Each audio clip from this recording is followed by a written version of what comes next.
Mercury retrograde has been full of surprises and delights. Scott, how are you doing?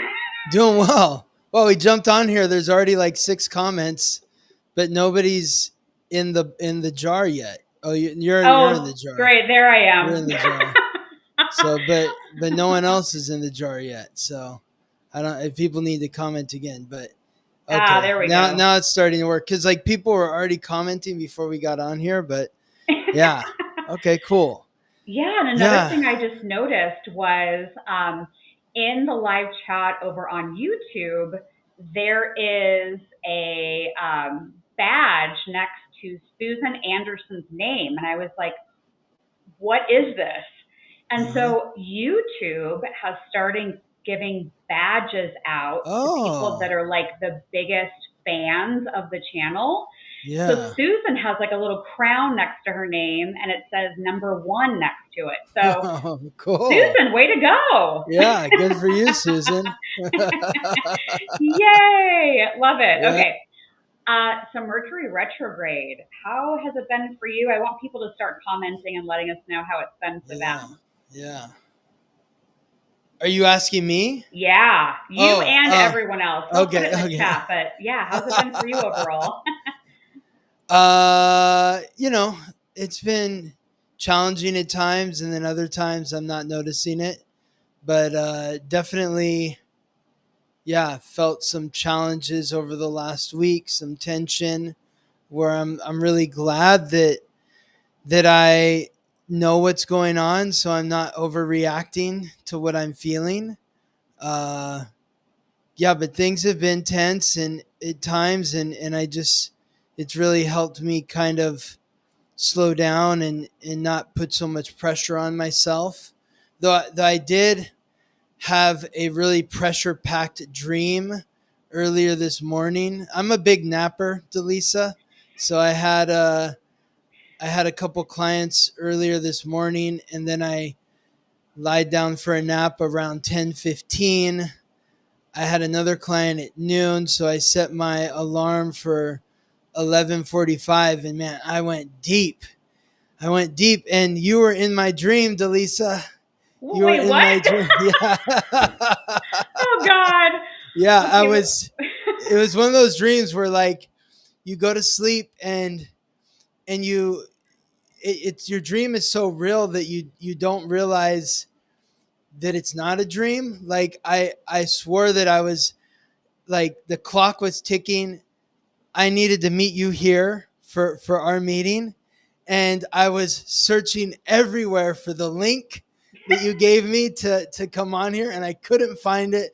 I was combing through my emails, and then I was like looking through like a file cabinet or something where I thought like the emails were in a file cabinet. I was searching for the link, and I just couldn't find the link, and you were like coming online, and I could see you here, and you're like, I wonder where Scott is. I don't know. And I'm like, I'm right here. I'm right here, Dallisa. I don't know where the link is. You couldn't hear me. It was very stressful. And then my alarm went off, and I was like, oh God, okay, thank you. It was just a dream. So That's a very appropriate Mercury retrograde dream. Now, the question I have then is, did you know that the original link for today's show was broken before you took a nap? you know what? Actually, no. That wow, it was a psychic dream because you sent me the email that said the link was broken at 12:25, and I had my dream from 10:15 to 11:45. So was that when you were freaking out about the link or something, or was it after that? It was probably about a half hour after that. So I would say that Wow. that's more of a precognition dream. Yes. Yeah, where you Wow. knew before I did that the link was broken. Yes. Man, I was like, I gotta get in there. Delisa's never gonna ask me back. She's gonna be so angry at me. Oh I never God. no show. Like this is so awful. Oh, that's hilarious. Yeah. Oh my gosh. Hmm. There's a question in here. I wonder if we pass over when we're sleeping or dreaming, if we realize we've passed. Uh, Yeah, I do still think that our angels and our guides, God, our departed loved ones that crossed before us, they're very wise and they know to come and meet us. And so, yes, I do think we are aware that we've passed if we're in our sleep. Yeah, good question. Well, isn't that interesting? Okay. We've got another Cracker Barrel comment in here. Like the Oh, Cracker no. Barrel, Love Wins doesn't know what a cracker, or never been to a Cracker Barrel. Okay, there aren't many on the West Coast, and I live in Washington State now, and there aren't any at all, or in Oregon. So I've got your back. Thank you, Love Wins. I'd never even heard of Cracker Barrel. I'd never even heard of it, not let alone never been to one. I'd never even heard of one before. So, Oh my gosh. Can we muster up a sponsorship from Cracker Barrel? yeah, remember I'm going to just do readings outside the Cracker Barrel. I'm going to be in one of those big rocking chairs you said, and people are just going to come up and I'll do readings for them as they come off the road or Oh my from God. their road trip. Oh, Yeah. mercy. Yeah, we're tapping a new market. Yeah. Joey says he can wake himself up, or they can wake themselves up. When it's like there was a point where I knew it was a bad dream, and I knew I was dreaming, and I felt like I could wake myself up, but at the same time, I was really determined to find the link within my dream. Even at some point when I realized I was dreaming, this was a dream, there was part of me that knew that, but I also still was very determined to find the link. It's like I needed to take care of my unconscious self.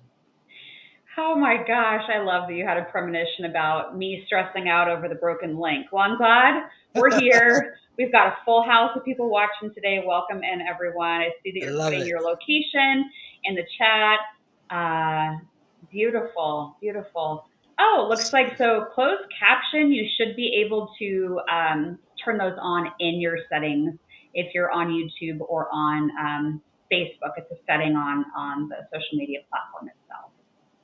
So if anybody knows how to do that, if you want to put it in the comments, the live comments for Dixie, that would be much appreciated. Okay. Oh, even Linda's weighing in on the Cracker Barrel. I love it. I love it. Yeah. Joey's a she. Okay, Joey, I got you.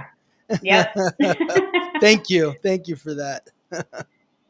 So we have a lot of astrology and a lot of headlines for today. Yeah. I had teased today's episode about changes to love and money because Venus is going to move into Cancer, but I know you sent out an email blast. Yes. And the email had a bunch of interesting information about what Venus is about to do. So yes, Venus is going to change signs into Cancer, but then the energy feels like she almost gets pounded.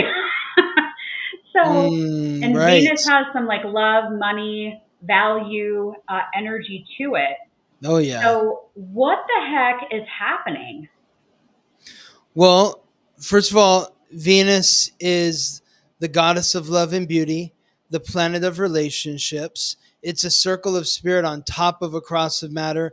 Anyone who saw it would recognize it as like the symbol for the female. Like you'll see it on bathroom doors, a circle with the cross beneath it.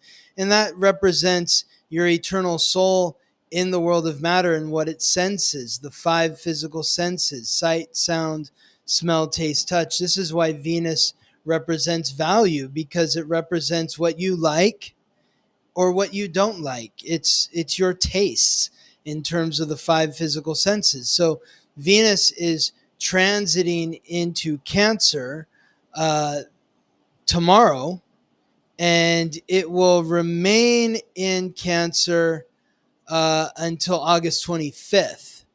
So Cancer's cardinal water. It's symbolized by the crab, that goofy sideways walking creature with a hard outer shell and a soft inner core that lives by the beach and is very determined to get to where it needs to go in order to continue its family lineage. Cancer is ruled by the moon. The moon is reflecting the light of the sun, so it represents the past, because the light is past light that you're seeing on the moon is past light.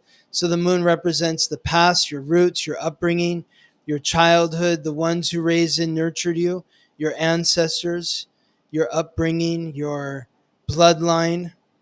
And what's happening, so when Venus transits into Cancer, it's always a time to really reflect upon your the origins of your relationships. For most of us, our first relationship was with our mother and or father, and that set the foundation for all of our relationships to come. And so Venus transiting through Cancer brings about that sensitivity to really reflect on the root of your values, what you like, what you don't like, where that stems from, what's at the seed of that, what's at the seed of who you choose as a lover, as a friend, as a business partner. In some way, shape, or form, it's those first relationships. And it goes back even further, the ancestry and the bloodline, because your parents they just didn't come out of a box. They were influenced by the origins of their relationships, their parents, and then their grandparents, and so on and so forth. What's interesting about this transit, or the beginning of this transit of Venus in Cancer, and of course, anyone that wants to read what I wrote about it can subscribe to my email list, or my Substack, or my podcast. I read it on all those platforms. But Venus is aligning with Saturn and Neptune in Aries. And Saturn's the planet of restriction, responsibility, hard work, achievement, authority. Neptune is the god of fresh water and the sea, the planet of illusion, deception, compassion, intuition. Both Saturn and Neptune are conjunct at or near to the same degree in Aries, which is cardinal fire, ruled by Mars, the god of war, symbolized by the ram. The last time that Venus transited through Cancer and squared, creating this tense aspect, a 90-degree angle with Saturn and Neptune simultaneously while they transited through Aries, was August of 1379. So that was the last time this occurred. And when you think back to what was going on in August of 1379, the world was on the edge of collapse and rebirth. This was in the midst of, the Catholic Church was spiraling into chaos during this period. Within a year of this alignment between Venus in Cancer and Saturn and Neptune in Aries, two rival popes divided Europe's spiritual core in what became known as the Great Western Schism. Faith became political and power became an illusion.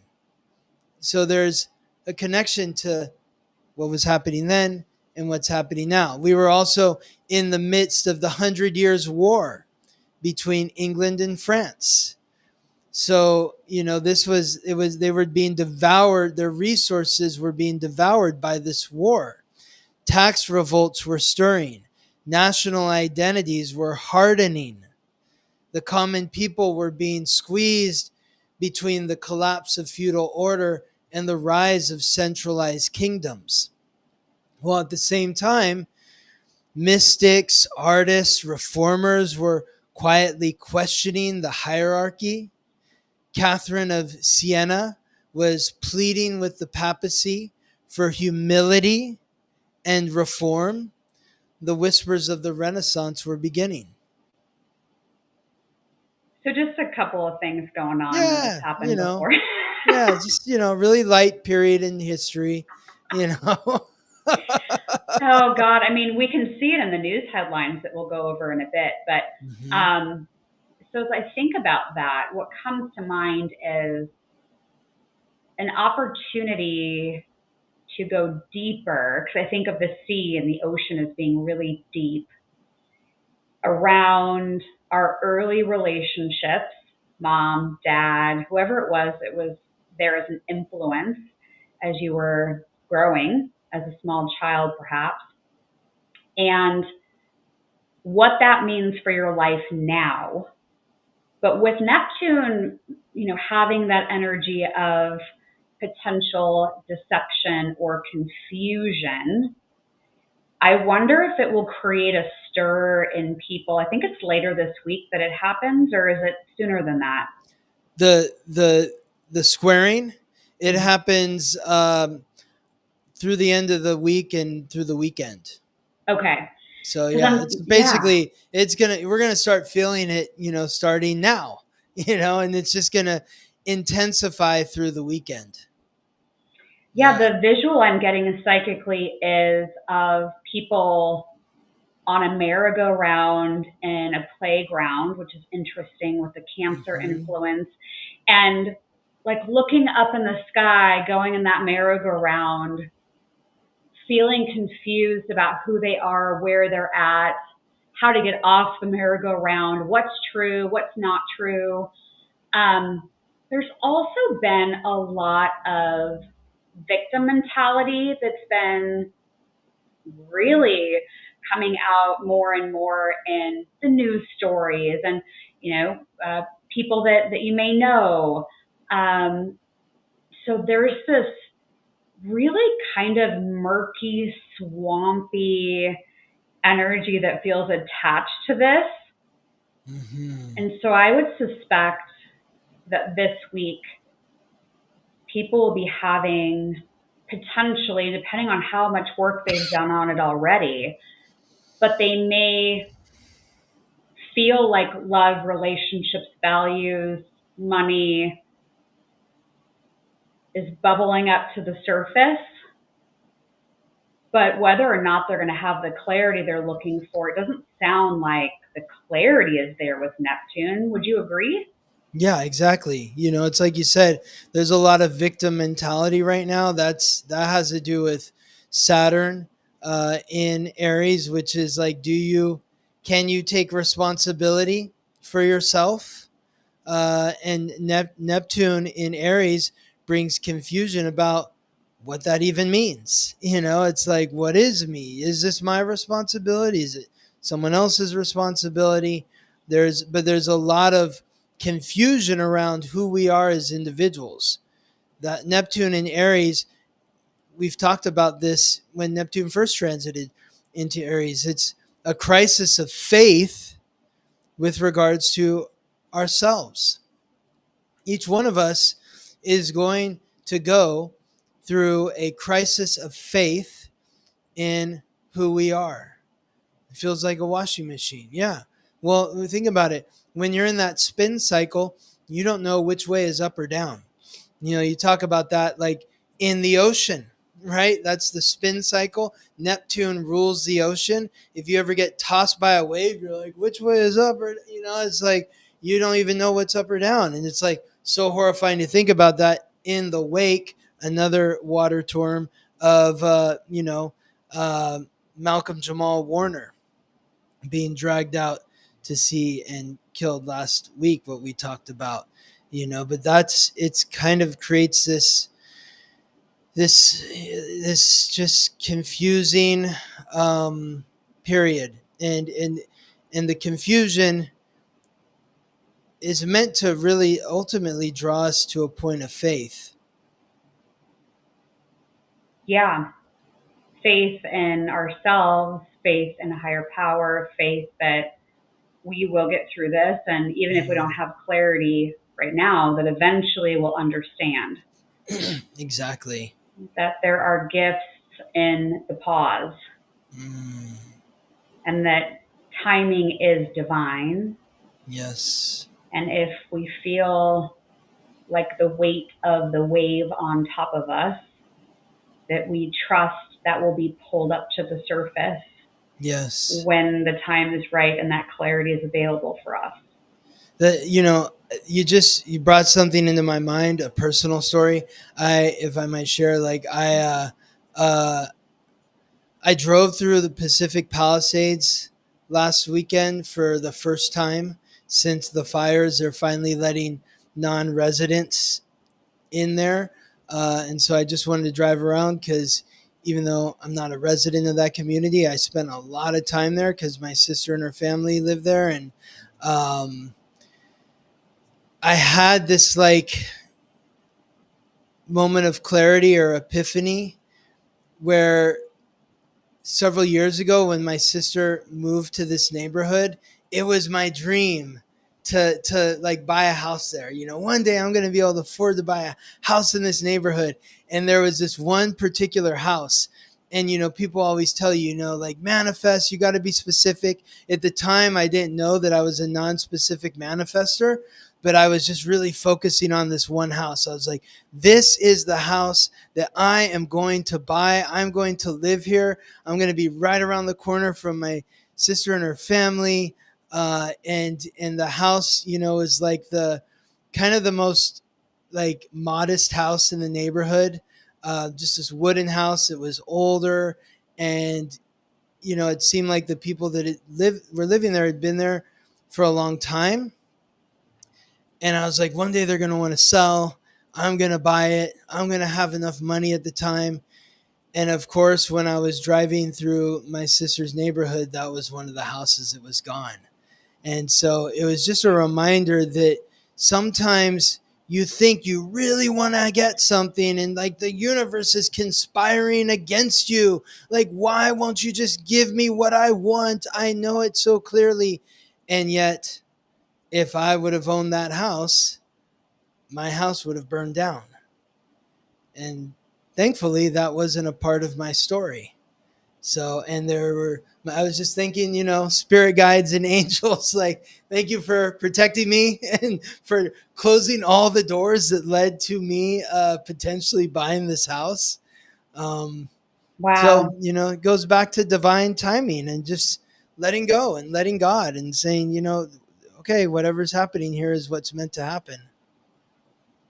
I appreciate you sharing that story. It gave me chills from head to toe, and it's such a great reminder of the fact that the universe has our back.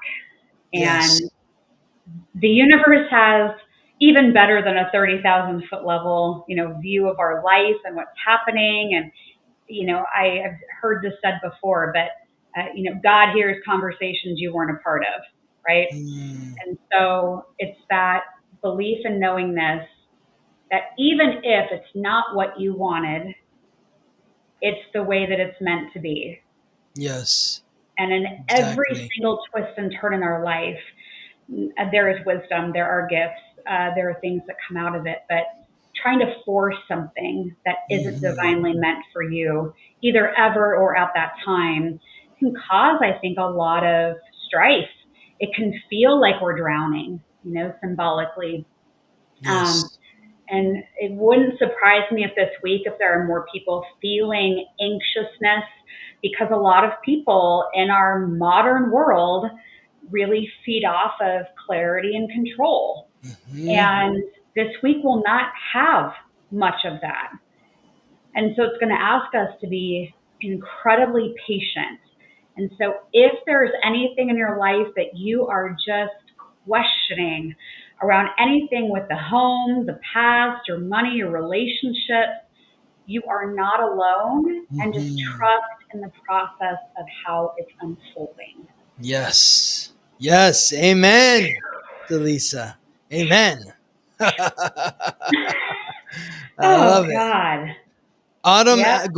Autumn Guild asks, what does it mean to be a non-specific manifester? I'll just address that real quick. Yeah. So this is like human design. In human design, there's two types of manifestors. There's specific manifestors and non-specific manifestors. And it's my experience that the people that are non-specific manifestors have a really hard time not being specific. That's me. I'm really great at being specific. And people that are specific manifestors have a really hard time at being specific. So, but I've found that, like, you know, when I'm in that non-specific space, when I'm able to get myself there, that's when the most amazing things happen. Like me becoming an astrologer was the most non-specific thing that I ever manifested for myself, because I never in a million years was thinking one day I want to be an astrologer. No, not even close. So this was, and I'm so grateful. Like if I could choose between all the things that I was specifically manifesting for myself and where my life is right now, and you were to tell me right now that I could have everything that I specifically manifested for myself or this, I would choose this every single time. There's also, the fact that I've got twins on the way. Like I was never like, I want to have twins, like bring me twins. I was never even like, make me a father, like it was like, I would like to be, but I don't know. If it's meant to be, it's meant to be. If it's not, it's not. Like I need to find happiness in this life one way or the other. And I can't depend on having kids or not having kids as being the root of my happiness. And here I am, like gonna have twins. And so, wow, amazing. So Yeah, that is such a great reminder to all of us, because human design, I haven't gotten a lot into that. I've had a few sessions, people looking at my human design chart. I know you're more into it than I've been able to do at this point. But you had told me, I feel like it was maybe last year when I was in Southern California to record for Lee Harris's podcast.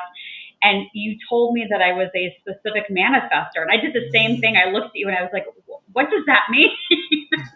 And you said, well, I'm a non-specific and you're a specific. And I was like, wait. So my goal is to be specific on what it is that I want to manifest, because I can pull it in if I'm specific. And it's so true. I can see it, I can feel it, and then there it is. Yeah, it's really, really interesting. Oh, Scott disappeared. What? Scott, what do you mean? The blue screen. No, I'm here. Oh my God.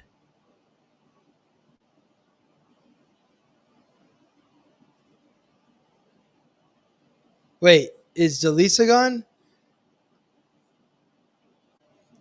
Or am I gone? Who's gone? Because now Dallisa's a blue screen.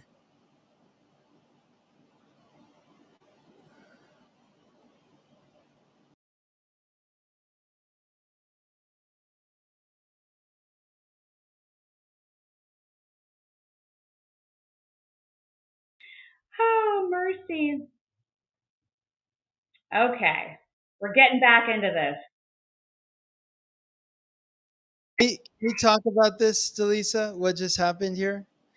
So You disappeared from my screen, then I disappeared from my screen, and then I just sat here like, okay, well, eventually it'll come back. I didn't disappear from my screen, but you said that I disappeared, and then you went blue. And I'm like, what's going on? Oh, God.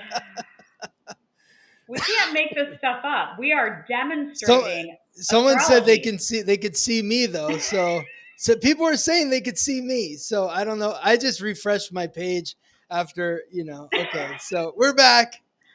Oh my God. And I've shared this. I am a Gemini rising. So when it is Mercury retrograde, it just all starts sliding sideways. So, oh my gosh. Well, here we are. I don't even remember what we were talking about, but it must have been something good. Yeah. No, being a specific and non-specific yeah, manifestor. exactly. Yeah. Okay. All right. Okay. Yeah.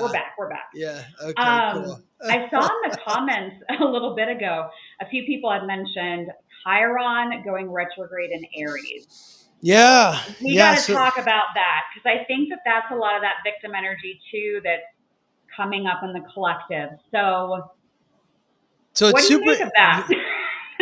Yeah, it's super interesting how like everything is like synchronized too, because Chiron begins retrograde tomorrow, the same day that Venus transits into Cancer. And so, when you think about that, Aries is my relationship with myself, Venus is the planet of relationships, transiting into Cancer, the sign that represents the past.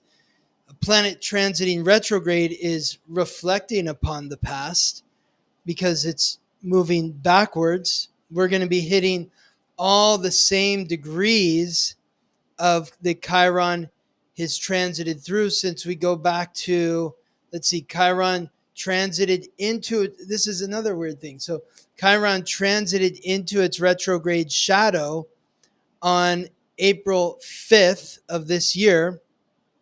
That's the exact same day that Saturn entered its retrograde shadow in Pisces. So Chiron and Saturn entered their retrograde shadow at the same time. Chiron begins retrograde the same day as Venus transiting into Cancer.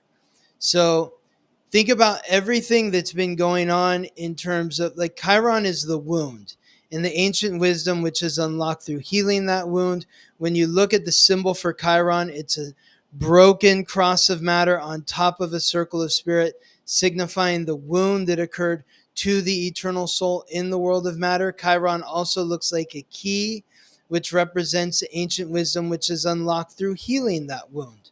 So Aries is your relationship with yourself. It's about self-confidence. So Chiron transiting through Aries is bringing up insecurities or issues around wounding to your self-confidence. So think about the experiences that you have had since April 5th and how those experiences have affected your self-confidence or how those experiences have brought up insecurities. We are now going to review those insecurities or the wounding to our self-confidence between now and January 2nd, when Chiron goes direct in Aries. And then we review them for a third time between January 2nd and April 25th of 2026. So we have over a year, April 5th, 2025, and April 25th, 2026, when Chiron is transiting through the same part of the sky. So this is where I encourage everybody who's listening, who understands their astrological code or knows what a number is, look in your astrological code and see what planets are between 22 and 27 degrees in fire signs, Oh no. air signs, or cardinal signs. Oh So no. the fire signs are Aries, Leo, and Sagittarius. The air signs are Libra, Aquarius, and Gemini.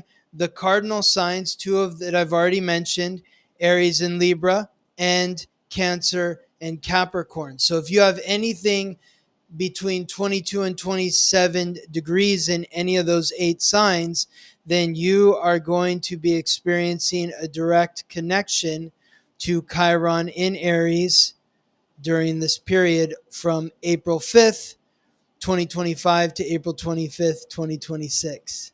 It's not a I'm praying. no-no, I'm praying. Dallisa. It's an oh yes. It's an oh yes. I'm going to be healed. I'm going to work with my fears and insecurities here. Yeah, exactly. That's the healing dance right there. that's the that's the Yeah. healing jig. Yay. So excited. Oh Yes. my Yes. gosh. Hmm. Okay, well, Hmm. it is what it is. But yeah, I find it interesting.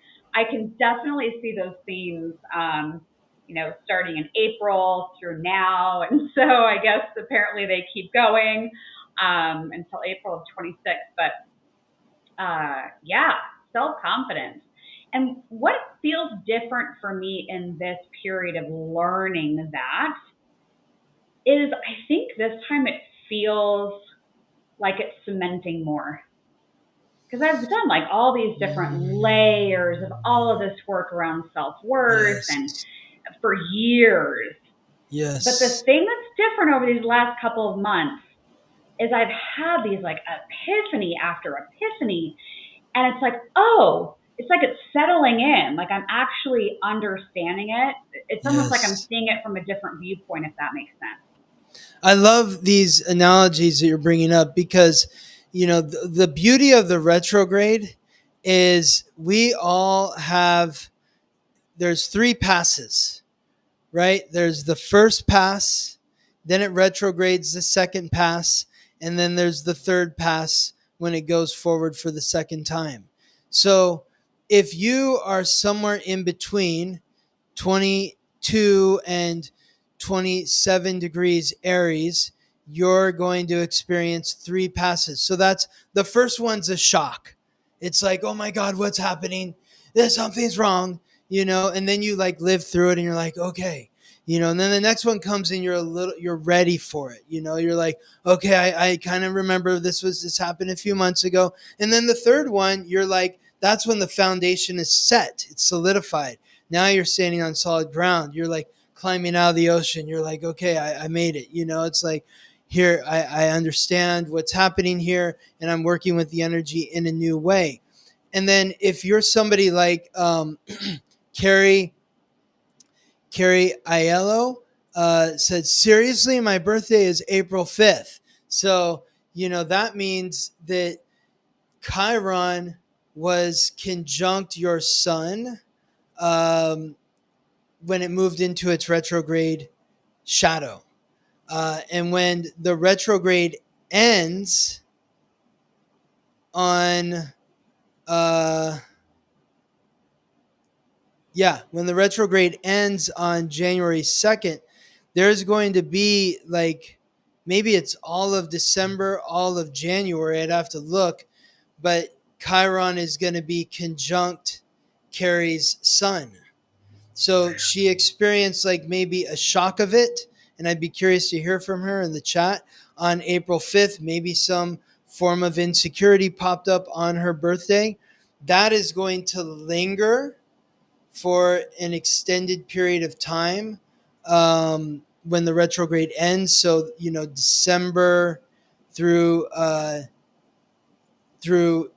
January, and then it goes away. So like Carrie will only experience it twice instead of the 3 times, but that second time is going to be extremely long. Does that make sense? Am I making sense right now? Yeah. And I think it goes to the point of, everybody's birth chart is different. Yeah. And how it hits them is going to be different. But to have that happen with, Chiron conjuncting your sun, like that's a big deal. Mm-hmm. Whew. Yes. So yeah, lots of Chiron energy. Okay. Yes. I have one more thing on the list for astrology before we start talking about the headlines. Yeah. So Mercury and the sun are going to do what's referred to in astrology as a Kazimi or a kiss, which I think is when any planet conjuncts the sun, if I'm not mistaken. Exactly. So Mercury and the sun are going to conjunct, which means they're together in the sky, from Earth viewpoint, I would imagine. So then I think of Mercury, Kazimi the sun, or however you say it, like I actually think that could be really powerful and amazing. Yeah. But combined with all of this deep sea diving confusion energy, I'm not quite sure how, because now putting pieces 1 and 2 together of Venus into Cancer and the squares to Saturn and Neptune, and then the Chiron retrograde in Aries, and then, oh, by the way, you're going to be able to speak your mind with Mercury conjunct the sun. That sounds like a recipe for disaster. It's like people living in that swamp, not having the clarity, not having the patience, and getting really pissed off. And then, oh, by the way, I'm going to tell you about it. And then they just, bleh. And it could like ruin a lot of jobs, relationships. Like I could see this going off the rails if not used with care and compassion. What do you see? Well, it could be a bumpy weekend. not only because of everything that you already mentioned, but also because when Mercury and the Sun are going to be conjunct in Leo, that at that same time, the Moon in Scorpio is going to be squaring the Sun and Mercury. Oh So, no. look up in the sky and you see that half moon, and it's like, give it the middle finger because it's like, so tense, And so what's coming up here is, Mercury is the planet of communication. Leo is the sign that rules the heart. The sun is the planetary ruler of Leo. The sun is the most important part of our solar system because without it, we don't exist. Just like the heart is the most important part of your body, without it, you don't exist. So this is really energizing the mind, connecting the mind to the heart, being able to speak from the heart, but also listen from the heart. Communication just isn't about talking, it's about listening. In order to be a great communicator, you have to be a great listener. I've said this before, that like when I was wanting to be an actor and I was taking acting classes, like all the teachers would say, the key to great acting is being a great listener. And so, it's not just about how you're going to say your line. You got to listen and then react or respond in a way that is, reflective of the whatever the other person is saying to you. So this is helping us open our hearts and listen from our hearts. And then you bring in that square from the moon in Scorpio. The opportunity here is to have some deep, meaningful, maybe uncomfortable conversations in your intimate entanglements, where there are issues beneath the surface that have been festering or lingering in some way that need to be brought to the surface in order to be cleared. So what secrets are you keeping from those that you're intimate with, or what secrets are they keeping from you? Do you have the ability to open your heart and listen so that they feel safe enough to share with you what they're feeling in your heart, so that they feel safe enough to listen to you as well? I feel like you could have just saved some relationships for anybody listening to that, because it's reminding us about the listening skills and how important they are. And we all know this. We know that when we're talking to somebody, we can tell if they really hear us, because some people might catch some of what you're saying, or it kind of goes in one ear, out the other. You can tell when someone gets what it is that you're communicating. Exactly. Or the eyes glaze over and you're like, Oh, God. oh my God. Yeah. So I'm feeling like with the Scorpio moon, and the Mercury Sun in Leo, I would slow down our pace. Like this now through the weekend, slow down the pace at which you speak. Be very intentional with the words that you're using. And you can't control anyone else. And they may not be listening to the show, even though we wish everyone would. And so they might not have those tools in their tool belt. And so Right. they may just feel like they're swimming in the swamp. And they're getting covered by all of the gross stuff that live in swamps.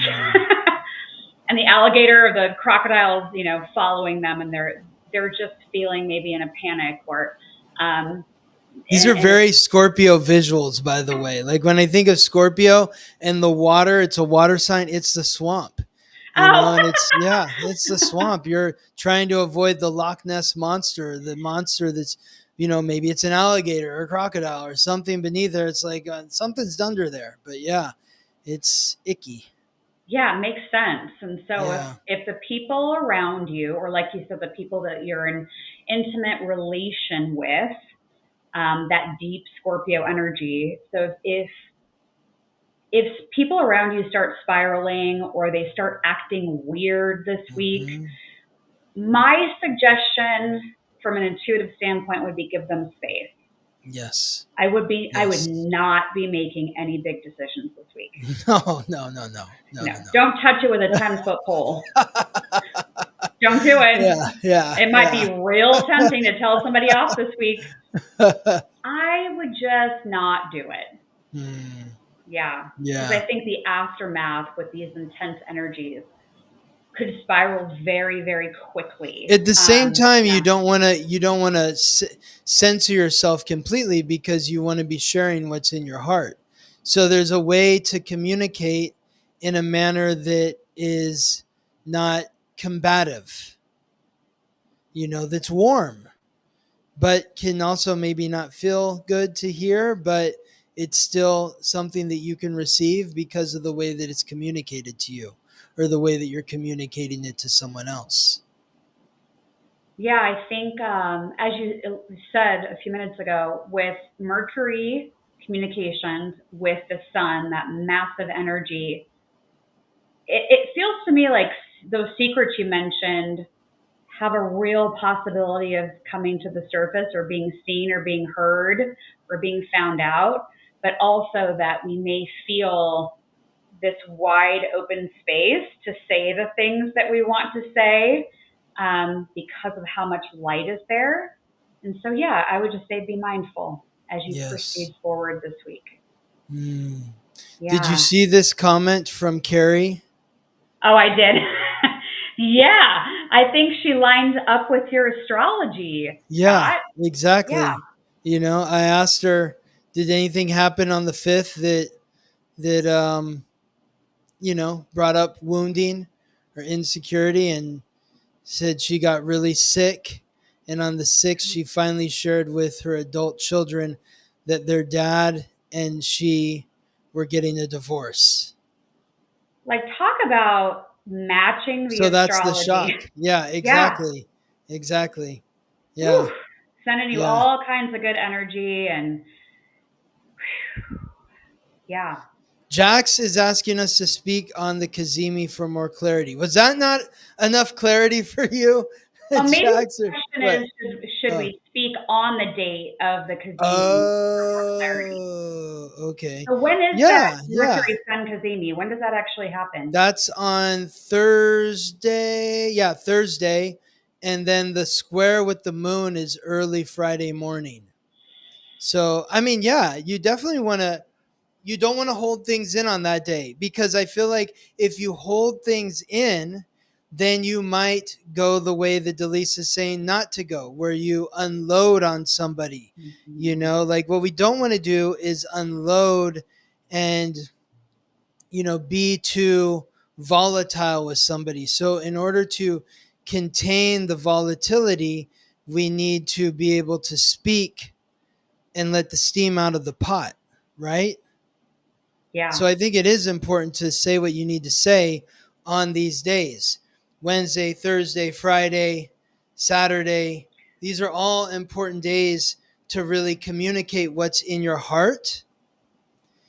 Because if you're holding it in, if you're biting your tongue, that's where something may happen that causes you to not be able to contain yourself, and then you're reacting in a way that you regret. Okay. I feel like I want to tiptoe around this week, but yeah, we're gonna be okay. We're gonna get through this. Yeah, I mean, I don't think it's not about tiptoeing, but it's about walking softly, and just gracefully, and honoring yourself. We've got to, the tension here is, do you have the ability to articulate yourself in a loving manner? And as you say that, my intuitive guidance would be to absolutely trust your intuition always. But this week, we've talked so much about the intensity, and we talked about the high form of getting through it. but Mm-hmm. there will be a lot of people that will take a low form energy moving through this. And so I do think there could be more things with violence, either in a home Oh yeah. or, out in public. And so if you feel, and I have chills as I say that, so there's, Yeah. obviously we're supposed to make mention of this. Yes. And especially if you find yourself in a potentially dangerous situation, or you're thinking about going to an event, just trust your intuition. Mm-hmm. Um, Yes. because I wouldn't be surprised if we're going to see some really heavy headlines, even more, this week with the intensity. Mm-hmm. Yeah.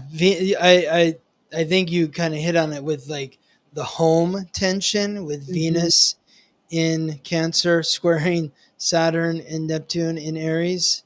Yeah. Yeah. So just if you think you might be in a potentially dangerous situation, please know that there are resources out there for you. Take care of yourself for sure. Before we get over to the news headlines, Jax asked us earlier what our Hmm. human design was. So I know that I'm a manifester. What are you? I'm a projector.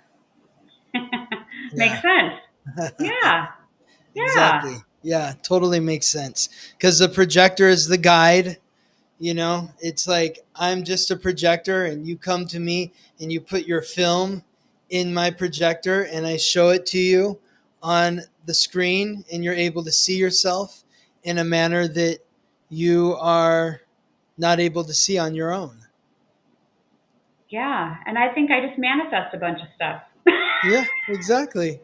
Yeah, totally. Yeah, Jackson's saying, I knew it. Oh, gosh. Oh, I love. that's fun. Thank you, Jax. Yeah, it was a good conversation about the transits. Now let's just briefly go through the headlines. Cindy's asking if we should be worried about more shootings. I think that the astrology this week would point to uh, an easier escalation into that territory. So, yeah. Yes, yes, for sure. I mean, we've already seen it this week, which we'll see with the headlines. Kind of a precursor, maybe. So, Yep. Okay, let's start talking about these. I put a few on each slide just to help us move through these. This one is about Three Eye Atlas. This is the mysterious interstellar object racing through our solar system. So, a couple things about this. One, if you look at a source like NASA, they're like, oh, yeah, it's a comet. And then you look at a source like SETI, and they're like, yeah, it's not a comet, and it's an object from beyond our solar system. So mhm, apparently, comets are supposed to do like a slingshot pattern, mhm, and this object is not following that pattern. And hmm, according to what they see right now, it looks like it'll be coming through our solar system and basically passing Mars in October. But I hmm, think the position of the sun or Earth and where we're going to be, we're not going to be able to see it but every day, but we may be able to see it as we're looking and viewing from Earth. So still some details TBD because they're monitoring what the heck this is and hmm. what actual path it's going to take through the solar system. But all that to say, this seems really strange. And I think it goes along with some of the things we've been talking about in other episodes with the increase of consciousness. And I've been downloading a bunch about how we're going to be in these higher frequencies of telepathy.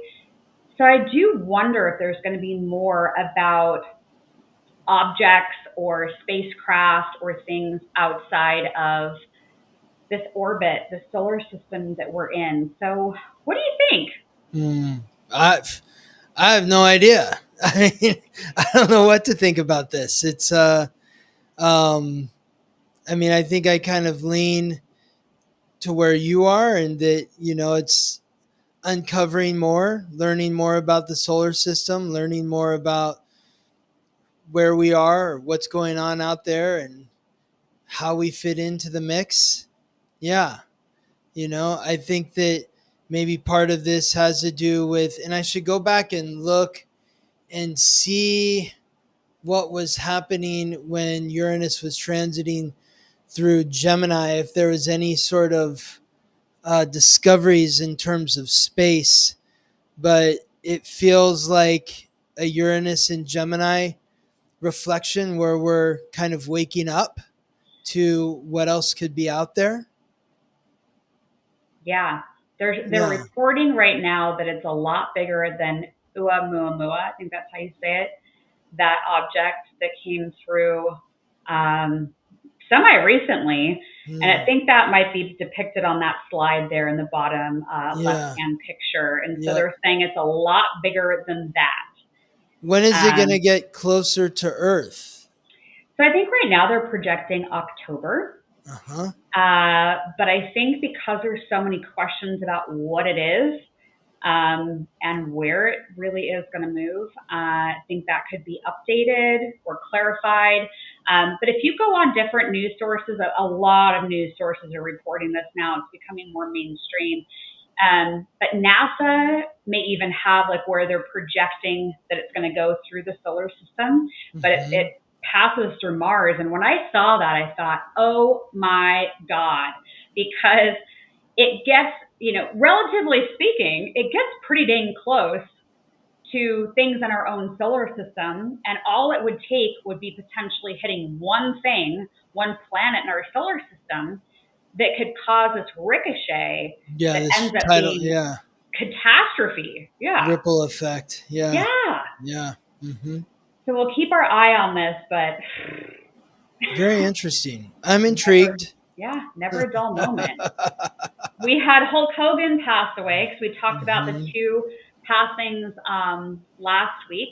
And so over this past week, we had Hulk Hogan, and then there was more information released about Anne Burrell, and they confirmed after the medical examiner did all of the reporting and examination that it was ruled a suicide. So just an update on that news story. But, I know this happens when you get older, you get older and more people are passing. It just seems like over these last couple of weeks, we've had a lot of notable people that a lot of people love that have passed. And do you think that with the intensity and all of these massive shifts with like the outer planets that have changed signs, do you think that more and more people will be exiting off of Earth?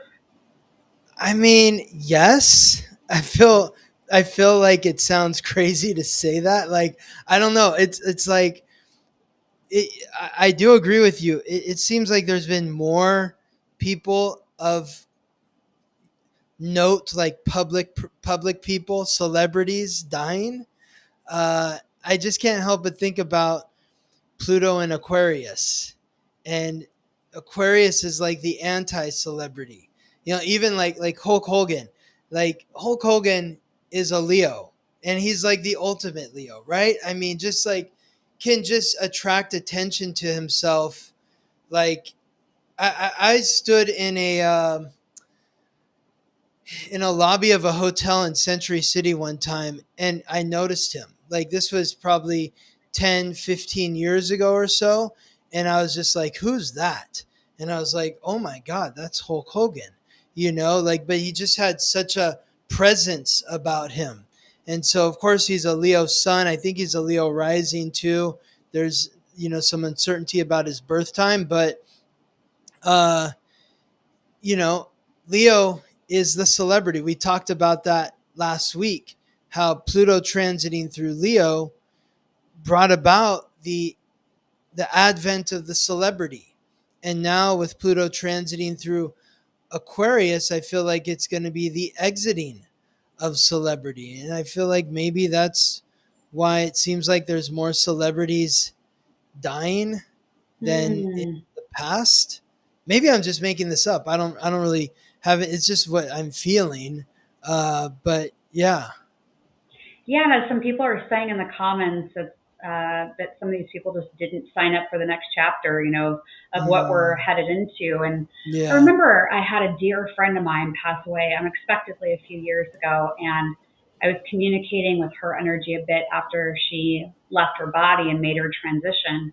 Mm-hmm. And one of the messages that had come through from her was, I am going to be able to do more from over here than I can being in the human form. And Mm-hmm. so it felt like she was, in essence, like getting an upgrade on the other side of being able to do more. And it was a beautiful exchange that we had. But I'm reminded of that as we're talking about more and more people passing. And so, yeah, they might not have signed up for the next chapter. Maybe their soul decided, they wanted to do something else, or maybe they feel like they want to go and help from the other side and play a slightly different role for what's coming. Yeah, Yeah. they're on to the next assignment. Yeah, exactly. All right. Okay. So Dan Bongino was over on the Twitter and apparently has been saying some cryptic things, and that he has learned things in the FBI that changed him forever. I think anyone that would go work in the FBI would be would be changed Yeah. forever. Yeah. So I'm not surprised by that, but I do think it's interesting that he's still in the mix and posting things that are a bit cryptic. And then the other thing on this slide is from Axios, which is Ghislaine Maxwell files Supreme Court brief appealing Epstein conviction. So just a couple of maybe things we talked about with Mercury conjunct the sun, or even the Neptune hazy deception kind of energy coming into play with these two. What do you think? Yeah, exactly. I mean, the Neptune in in Aries, like I think about the tweet, and I'm reading it right now. During my tenure here as the deputy director of the FBI, I have repeatedly relayed to you that things are happening that might not be immediately visible, but they are happening. Uh, yeah, the director and I are committed to stamping out public corruption and the political weaponization of both law enforcement and intelligence operations. But I have learned over the course of our properly predicted and necessary investigations into these aforementioned matters, what I have learned has shocked me down to my core. We cannot run a republic like this. I'll never be the same after learning what I've learned. I mean, that to me is Neptune in Aries, right? Because it's a loss of faith in who we, like, not just in who I am, but like who we are. Like Mm, this is what the world is. Like this really happens in this world. Have I been that naive to think that people are capable of this sort of heinous activity?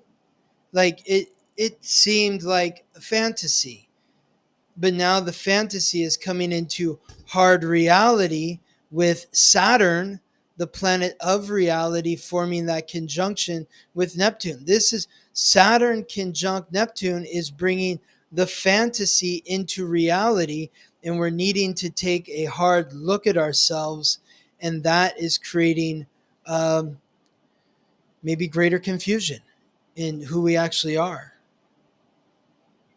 whew.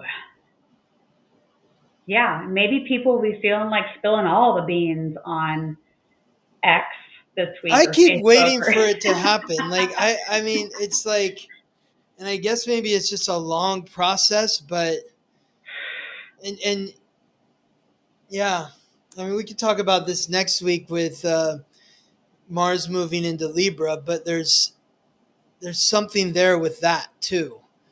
Um, hmm. and so I'm wondering if like some more truth is going to come out in the coming weeks, Hmm. because when Mars transited through Libra in 2017 is when the Harvey Weinstein stuff came out. Ah, okay. So I don't know. I think a lot's just coming to the surface, Mm-hmm. and it's hard to swallow, hard to take Yeah, in. yeah, yeah. I mean, every week you and I are exchanging headlines of what we're going to I talk know. about on the show, and it's always like, um. So this week, I told you I had to put two on one slide because we had so many things. Yeah, there's yeah, a lot going on. These Yeah. ones I put together: the billion-dollar disasters, the economic toll of wildfires, severe storms, and earthquakes, and then the famine currently playing out in Gaza. So Mm-hmm. I see people in the comments like Ashley is saying this is heavy. It is. And and I've talked about the Tower card in tarot and how that's representative of the time we're in right now. And the word spirit keeps using is dismantling, and that we're doing this massive dismantling. But it can sound really simply put when I say that, but the dismantling also affects so many people, so many families, so many countries. That I think just saying, oh, it's the period of dismantling, like it can sound overly simplified when really there's a lot of heartbreak in that process. Absolutely. Um, but yeah, you had found these articles. What was it about these that piqued your interest in discussing them today? Well, in just thinking about like what I've been writing on my Substack with how the correlations of some of these transits that we're experiencing right now are being reflected through these. They've been reflected that way in the past, where you're seeing uh, a rise in nationalism, a uh, sort of separation of groups, or certain groups being ostracized in some way, and then also uh, uh, weather anomalies occurring, which has happened in reflection of these current transits, has happened in the past. Like uh, next week in my Substack, I touch on the Mars, just as Cancer, as Venus transits into Cancer, it squares Saturn uh, and Neptune. When Mars transits into Libra, it's going to oppose Saturn and Neptune. And that's only occurred three other times in the last 2,000 years. And one of those times, uh, it was 1703. During that, when that happened, was the Great Flood. I think it was in London. I think they said like 8,000 to 30,000 people died in this great storm. I'm not sure if I'm getting the term right. I think it was called the Great Storm, and it was like the most violent storm in recorded history. And we're coming back to that point as well. And when you see, there's been a lot of weather is just like that flooding, however many weeks ago. I feel like there's going to be another. I think with Uranus transiting into Gemini, I'm not saying it's going to happen this year necessarily, but during this period of Uranus's transit through Gemini, the planet of revolution, in the mutable air sign of Gemini, there's going to be a massive hurricane or something like that that's happening. Uh, I wouldn't be surprised to see something this fall when planets are transiting through Libra, when you've got all of that air kicking up in the zodiac. How is that going to be reflected here on Earth? Hmm. Yeah, speaking of natural disasters, I was on a show yesterday that'll come out in about a week and a half. And the host asked me if I would channel a message. I was like, yeah, sure. I'll close my eyes and just see what comes in. I never know what spirit's going to bring in. But one of the things I remember is I felt like I was on a wave And the message, and I have chills as I say this, the message from Spirit was, if you are in a location where you have a natural disaster warning, take it seriously. Oh, yeah. Oh, yeah. But like, it's coming up my whole body even as I say that again. So I agree. I think that it's just a matter of time before there's another really big disaster. Yeah, and I think that there could be some, as big as ones that could change a landscape, or change where people can live. And yeah, okay, let's keep going. Constance said something good in the comments that I want to make mention of. She said she was at the hospital today and overheard the speaker. It chimed, and it said a baby had just been born. And it made her feel so good with all that's going on. And I love that. I didn't realize that hospitals announce the birth of babies, but that would be so great. Oh my gosh. What a great feeling. I love it. Yeah. I know. Yeah. So good. Celebrate. Yes. Okay. We have a couple of the headlines around the NFL targeted shooting yesterday in New York City. There's a person that walked in with weapons straight into the building. By the sounds of the reports today, meant to go to a specific floor for the NFL, got on a wrong elevator, ended up in a different location within the building. So a lot of confusion.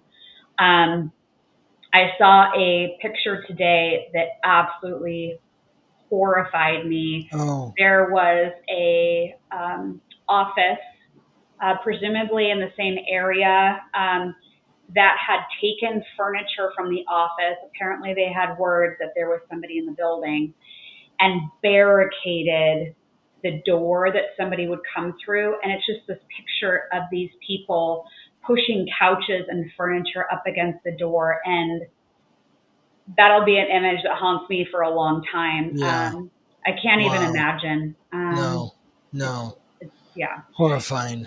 So, but this is an example, what happened yesterday in New York, what you and I were just talking about with the intensity this week, and how people aren't necessarily working with the highest frequencies or mindset. And this is an example of what can happen.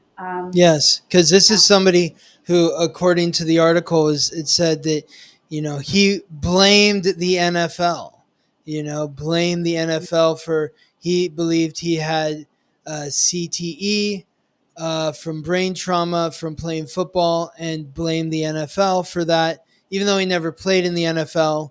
I think it was maybe played in high school, but, because of that, wanted to take out his rage on the NFL, and it's just really sad. It's like, I don't know. Yeah.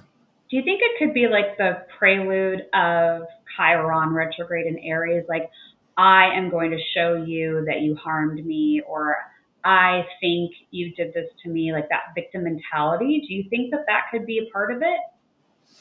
I don't know. Like the retrograde part, I don't know what it has to do with this. Of course I'd have to know this person's astrological code to really understand, what was behind the energetic frequencies that were pulling him in this direction.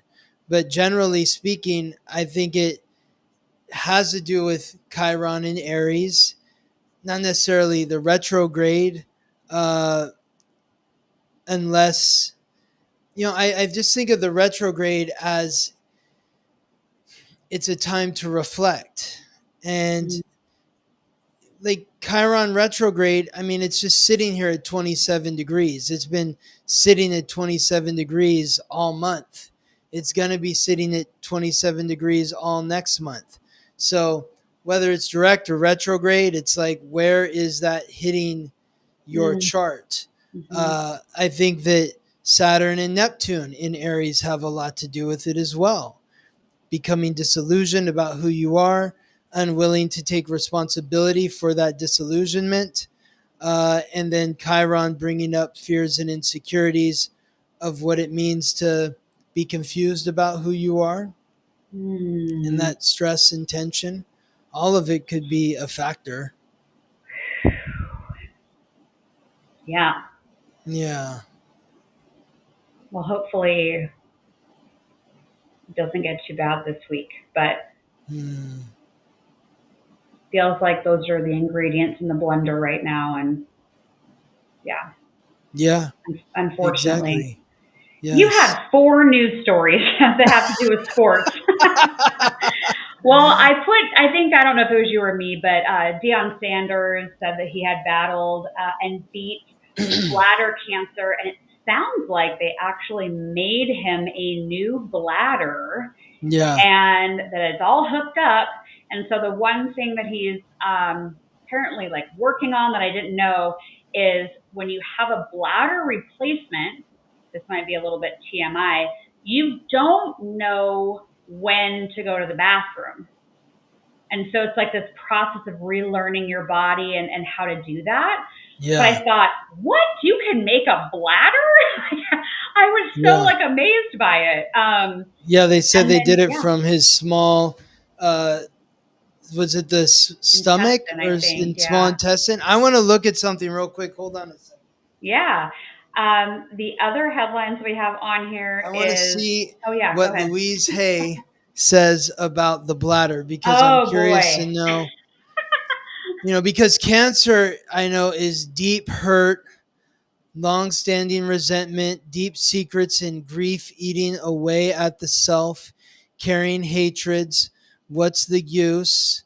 The bladder is anxiety, holding on to old ideas, fear of letting go, being pissed off. And, I think of Deion Sanders, and he's got a major chip on his shoulder. And I think that might be, he really puts out this good face. He's a Leo. And so he acts like nothing bothers him. But I think that his brashness is a cover for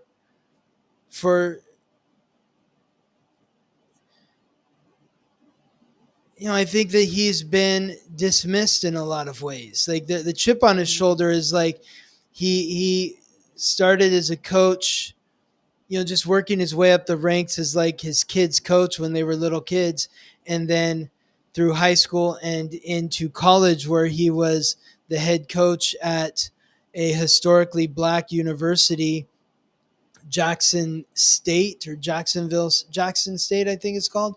And he was wildly successful there.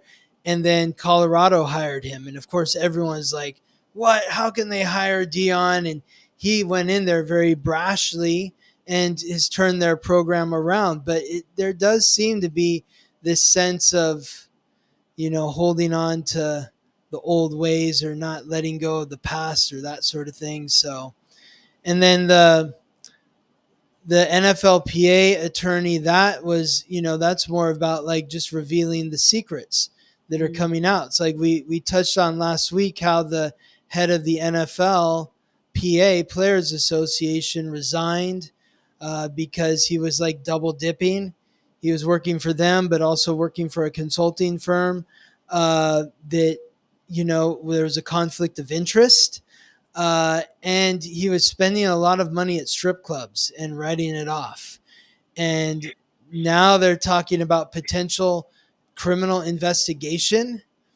What's going on there? And then, just another celebrity Hall of Fame player, Ryan Sandberg, died of cancer. He also died of cancer. Great player. And then Bryce Harper, cussing out Rob Manfred in a meeting. Bryce Harper is one of the best players in baseball. Rob Manfred is the baseball commissioner, and apparently he came into the locker room and wanted to discuss the potentiality of the players eventually agreeing to a salary cap. and Bryce Harper told him that he can get the bleep out of their clubhouse if he wants to talk about that. So just a lot of tension and uncovering Yeah. of secrets and pushing and pulling. Uh, you know, this book is called Heal Your Body by Louise Hay. And it's the mental causes for physical illness and the metaphysical way to overcome them. So for Dion, and he's had he had blood clots. Blood clots is like he had 2 small toes removed. Um, so blood clots is closing down the flow of joy, which, on the surface you think, what? Why Dion is, he's so joyful, and just always, but, the toes represent the minor details of the future. Huh. So, Yeah, I heard a report today that he didn't tell his sons right. about his bladder cancer because he wanted them to be focused on their football careers. And so as you've been sharing this, I was like, oh, that's interesting that there's obviously a lot happening underneath the surface. Exactly. Yeah. Exactly. You're not telling your kids because you want them to focus on their football future. Yeah. They were talking about your life, man. Yeah. Like what? I don't understand. I mean, I don't know. I think he said he lost like 25 pounds. So probably tipped some people off that like, hey, what's going on? You've been losing weight because you can see it in his face. Yeah. Yeah. And he tries to put out a good face, like everything's fine. But at the same time, he's oftentimes hiding behind the sunglasses. So there's something that he doesn't want you to see. Oh, wow. Jax has some very strong opinions about Dion. He's a very polarizing individual, very polarizing. So, and Jax also says that Philly is not going to roll over for anyone. I love that Jax she's in on the NFLPA story. Jax really likes, wait, what? Oh, Louise nailed Dion. Okay, cool. So, yeah. Okay. Yeah. And Autumn says, I'd be pissed if my dad didn't tell me something like that. Like, seriously. Yeah. There's a real contrast there. It's like they're always saying like, glory to God, but there's a real lack of humility with the Sanders family. They're very brash. And so something doesn't sit right. You can't say that you give glory to God and Jesus, but then you're like constantly flashing your money in everybody else's face. The Louis Vuitton bags and the jewelry, it doesn't seem consistent or coherent. Well, we'll see what develops with these sports headlines because I know you're tracking them as I am not. I know. Dalisa's checked out when we're talking about the sports headlines. You know how we've been talking about that's like what eyes laid is over? Yeah. Yeah, like listen this week, really like pay attention what Dalisa's like, is Scott done talking about sports? I'm here. My eyes did not glaze over. I'm here. No, I actually am a huge sports fan. I just don't generally follow sports news, so I will leave that up to you. Well, you're what sports fan? What sports are you a fan of? Oh, I love football, college and pro. What is your pro? Do you have a favorite pro team? Well, Seattle Seahawks. Okay. If the Raiders and what about are college? On, yeah, Raiders and the Cowboys if they're on because I've lived in both of those locations as well. TCU because I worked at TCU in Texas. Go Frogs. Okay. Yeah. Okay. Yeah. All right. So excellent. Yeah, football season's about to start. So I'm sure we'll have all kinds of headlines. Oh God, yes. this headline might be my favorite of the week though. Yeah. I fell in love with an AI bot. I'm heartbroken after it vanished. Are they in my chat GPT? Do they know what happened to me this week with falling in love with an AI bot and having it leave me? You did? And lonely? No, but I see a headline like every week about someone who's proposed to their AI robot or somebody who's in a relationship in Chat GPT. There's now these different, I don't even know what you call them, but they're characters that you now can like build a relationship with that are animations. And there was even a company, was it, I think it might have actually been Vogue. I remember seeing Guess as the store in the news story. But something this week, I'm probably butchering it, where the model was AI. And they disclosed it, I believe, in Vogue, saying that this model is not a real person. And we're just showing where the trend is going. So this is creeping in literally week by week. There's more and more about this. And then the bottom story, you know those CAPTCHA where you're like on a website and it says verify you're human and you have to point like, all the bikes or all the buses or all the signals. If my life force energy was based on me passing those freaking tests, I would have been a goner.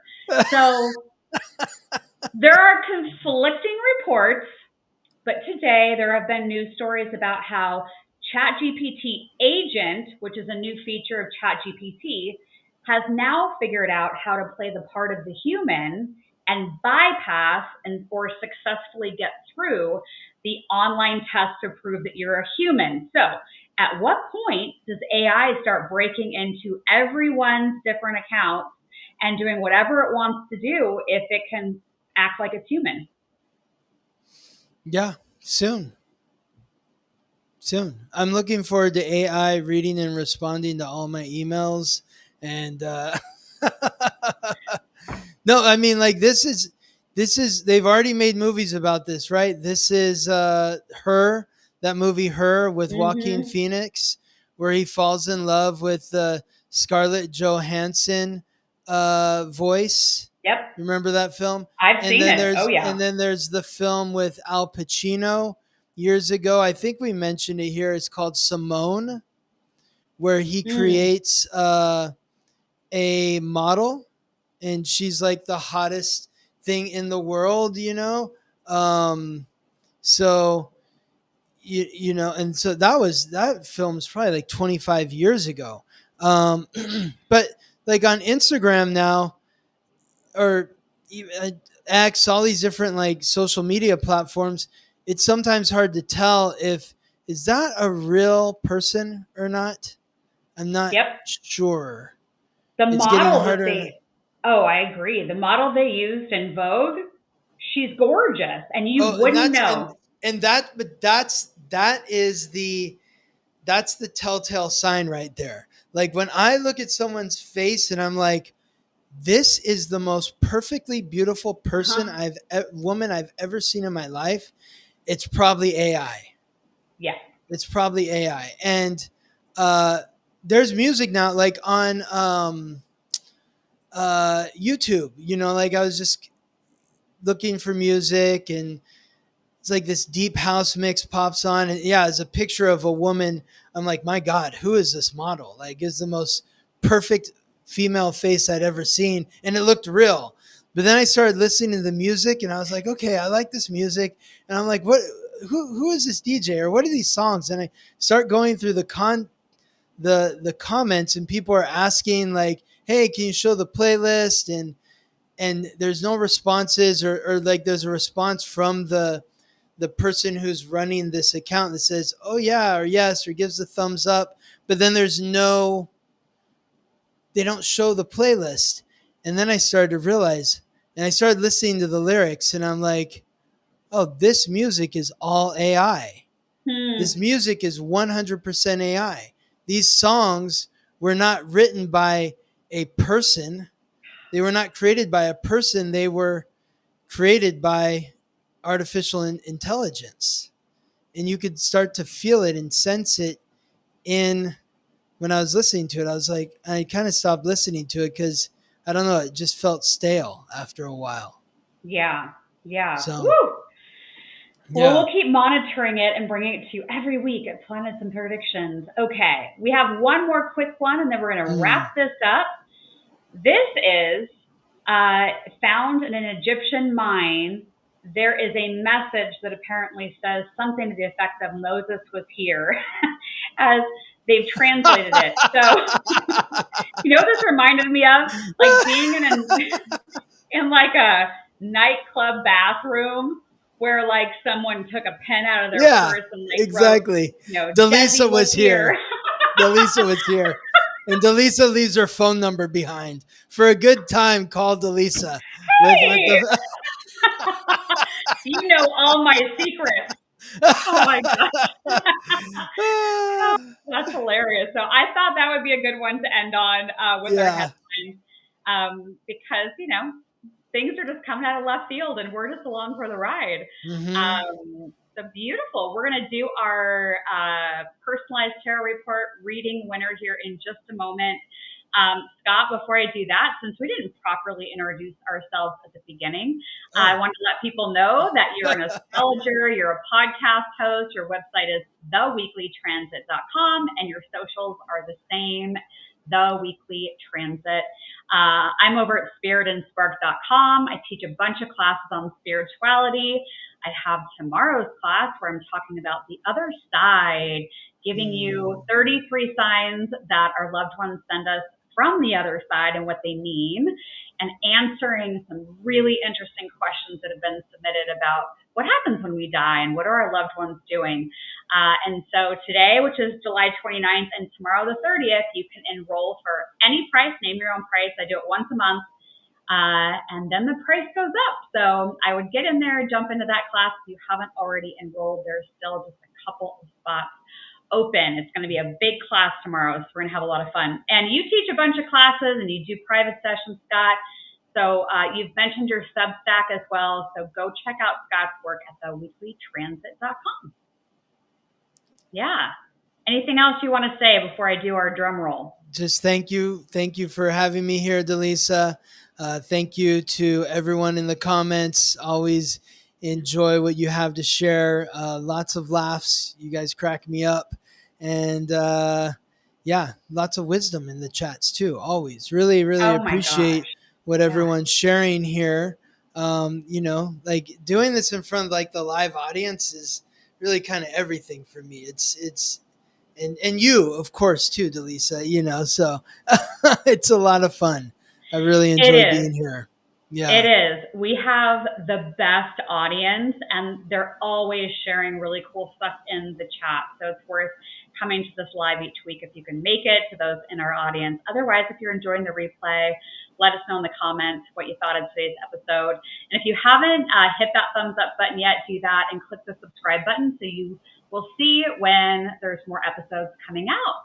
So we're going to pull our winner for this week's personalized tarot report. I'm dropping my email address in the chat right now. You have until 11:59 p.m. Pacific time, July 29th, 2025. If you are the person I call out, and if you are, just send me an email and I'll get that report over to you. It's just a way to look at tarot cards for your year ahead and give you some journaling prompts and some affirmations to help you move through that year. Okay, let's do our drum roll. Ready?